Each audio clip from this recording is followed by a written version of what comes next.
Fala aí, pessoal do Instagram, tudo bem? Bom, sou o Márcio Raskorski, a gente está aqui de novo no nosso quadro semanal Márcio Me Ajuda. Agora o nosso estúdio está mais chique, está mais iluminado. Sim. Agora a gente tem uma tela de apoio e, como a gente sempre vem dizendo, logo em breve esse aqui vai ser o maior canal do país de esclarecimento de dúvidas sobre questões de vizinhança, sobre questões de condomínio, sobre questões de moradia. Manda sua pergunta, compartilha as respostas, indica para os seus amigos e a gente vai aqui toda sexta-feira responder suas dúvidas. Estou aqui com a Carla. É isso, pessoal, tudo bem?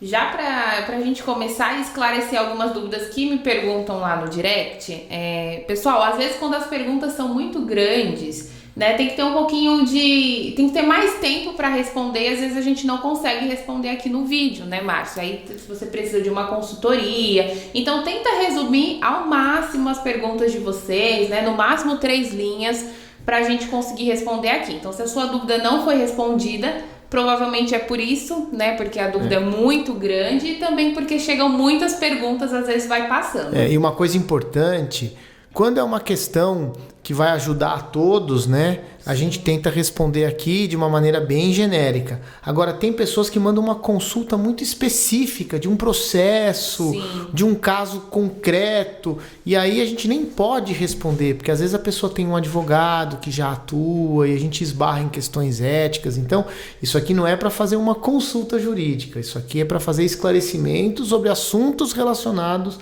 à moradia, condomínio e vizinhança, sempre de forma assim superficial, não é uma consulta muito técnica. Exatamente. Então vamos começar. A gente separou aí 5 perguntinhas para hoje.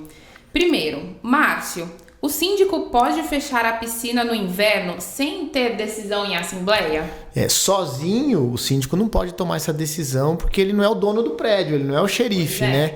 Ele foi eleito pelas pessoas e isso talvez tenha que constar no regulamento interno. Aí fica bom para todo mundo. Agora, se o regulamento é omisso, não fala nada se fecha ou não fecha, tem que levar esse assunto para uma assembleia antes do inverno e aí a maioria vai decidir se fecha ou se não fecha. Agora, tem muita gente que usa o inverno para nadar, gosta de nadar no frio. Pois é. Talvez alguém comprou o apartamento justamente por conta de nadar na piscina, ainda mais se for uma raia semi-olímpica, essas raias de natação. Então eu recomendo não fechar a piscina. É uma economia tão pequena, Sim. Eu acho bobagem. Mas se for decidido em assembleia, o síndico pode. Ele sozinho de jeito nenhum. É isso. Próxima pergunta. Podemos proibir inadimplentes de usar a academia? Polêmica essa, hein? Dá vontade, né? Dá vontade. Você sabe que inadimplência em condomínio é um negócio que irrita as pessoas. Porque muitas vezes você faz um sacrifício danado, você deixa de jantar fora, você deixa de viajar com seus filhos para pagar o condomínio em dia. Aí do seu lado tem um vizinho que atrasa e ele vai viajar, ele troca de carro, ele janta em restaurante caro, e isso dá uma raiva, mas infelizmente a gente não pode fazer justiça com as próprias mãos, sim, né? Sim. E a gente não pode também extrapolar o que está na lei. Então, para quem atrasa condomínio, qual é a punição? Multa, juros, correção monetária, honorários advocatícios, custas processuais. Fora isso, não pode fazer mais nada. Proibir de usar quadra, proibir de usar piscina, proibir de usar academia é furada, porque aí esse devedor pode mover uma ação contra o condomínio e virar credor, porque ele pode ganhar uma ação por indenização de danos morais. Então, o que a gente recomenda? Faz uma cobrança firme, pega um bom escritório de advocacia e não se vinga do devedor. Agora, áreas que dependem de reserva e de locação, churrasqueira que precisa ser alugada, salão de festas que precisa ser alugado, esse sim pode ser proibido de fazer a locação para o inadimplente. Áreas abertas, áreas comuns, ele usa normalmente. Tá ótimo. Próxima pergunta. Márcio, aonde eu moro tem um morador que sempre maltrata os funcionários. Como devemos proceder nessa situação? Bom, isso infelizmente acontece bastante e a gente tem casos gravíssimos de moradores que cometem até atos de racismo. A gente teve um caso essa semana em Copacabana, lá no Rio, foi horroroso.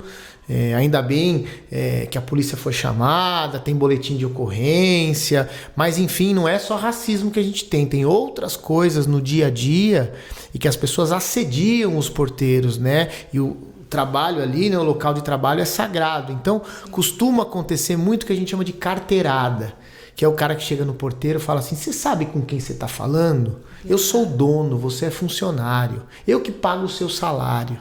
E o mais engraçado é que, geralmente, isso acontece quando o porteiro está cumprindo a função dele.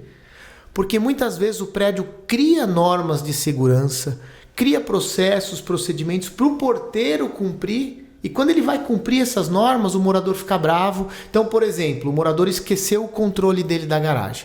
Aí ele começa a buzinar, e o porteiro não pode abrir sem o controle. Aí o morador desce lá e fala: mas você sabe que eu moro aqui, seu incompetente, eu vou fazer você ser mandado embora. E o porteiro só está cumprindo a função dele. Exatamente. Então acontece muito. Agora, o que a gente recomenda? Para o porteiro não entrar em embate com esse morador, não brigar, não bater boca, ele relatar o que aconteceu, e quem tem que tomar providência é o síndico. O que a gente recomenda como providência? Primeiro, o condomínio precisa acolher o porteiro que é maltratado. Precisa dar tranquilidade, precisa dar colo, precisa dar carinho para esse porteiro. Segundo, o condomínio precisa tomar providências em relação ao morador. Advertência, multa, dependendo da ofensa, tem que dar uma multa no morador, tem que mexer no bolso, porque esses moradores mal educados, a gente não consegue educar marmanjo. É difícil pegar um marmanjo e ensinar ele a ser educado. Aí onde a gente mexe? Na parte mais sensível do corpo dele, que é o bolso. E a gente dá a multa. Então o síndico tem que tomar a medida administrativa. E por último, tem que incentivar o porteiro, se houve um crime, calúnia, injúria, difamação, uma ofensa, incentivar o porteiro para que ele tome suas providências, faça boletim de ocorrência, entre com uma ação de indenização por dano moral, porque o ambiente de trabalho é sagrado. Mas infelizmente tem muito morador que faz isso. E o que a gente precisa, sobretudo, é que os demais moradores, que os vizinhos repudiem esse tipo de coisa e deem proteção para o porteiro. É isso que a gente espera. Agora vamos lá com mais uma de inadimplência, hein? Boa noite, Márcio. Aonde eu moro, o condomínio vem junto com o valor da água e da luz.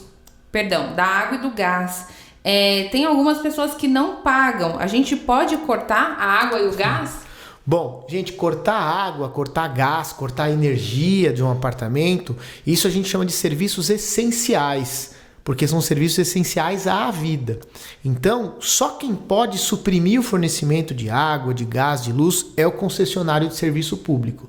Então, como vem junto no boleto, evidentemente que o condomínio não pode, por sua decisão, cortar a água, cortar o gás. Agora, quando esse serviço é individualizado, ou seja, tem um medidor individual, e a empresa contratada para fazer a administração desse serviço tem o sistema de corte, aí pode ser feito desde que tenha previsão em contrato, desde que sejam aprovadas em assembleia as condições para fazer isso, mas ainda assim existe o risco do morador que tem a água cortada ou o gás cortado entrar com uma ação judicial e conseguir uma liminar para religar, tendo em vista que é um serviço essencial. No passado, era impossível fazer o corte. Hoje em dia já tem decisão judicial autorizando o corte, desde que tenha previsão em assembleia, desde que tenha previsão em contrato e que uma empresa administre isso. Mas ainda assim é um serviço essencial, então pode com ressalvas.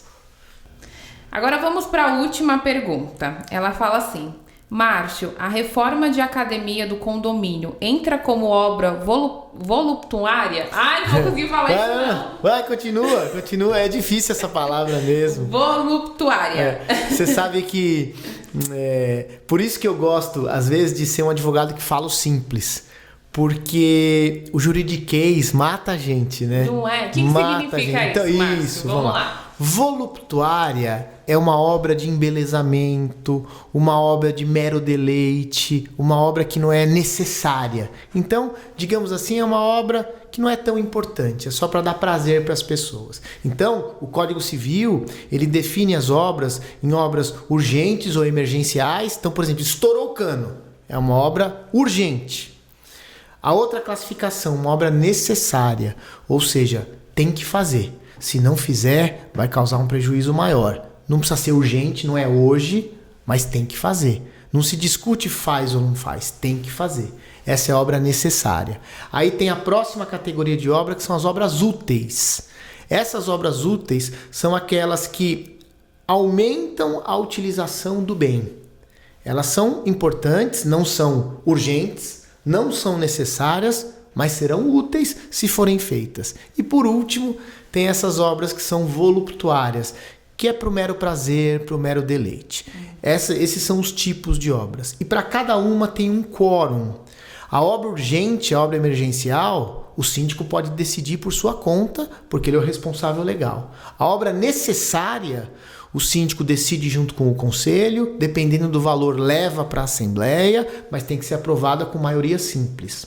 A obra útil, que é aquela que aumenta a utilização do bem, ela tem que ser aprovada por maioria absoluta.